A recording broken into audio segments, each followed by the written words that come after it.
If you want to take a screenshot on iPhone 17 Pro or Pro Max, then we have two main ways that allow you to do so. The first method is to simply use the volume up button and the side button at the same time. If you press both of these buttons at once, you should be able to take the screenshot. Of course, afterwards you should be able to customize it.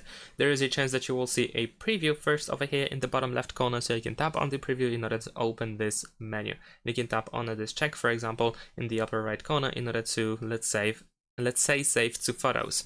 And another way to capture a screenshot is by going to settings. Over here in settings we can choose accessibility and then go to touch, and if you scroll down you should be able to find back tap option. In here we can go for double tap or triple tap, depending which one you prefer, and over here from this list you can select screenshot. So now you can double tap or triple tap the back of the phone in order to capture the screenshot. In my case, I usually tap over here in this area and it works just fine pretty much every time.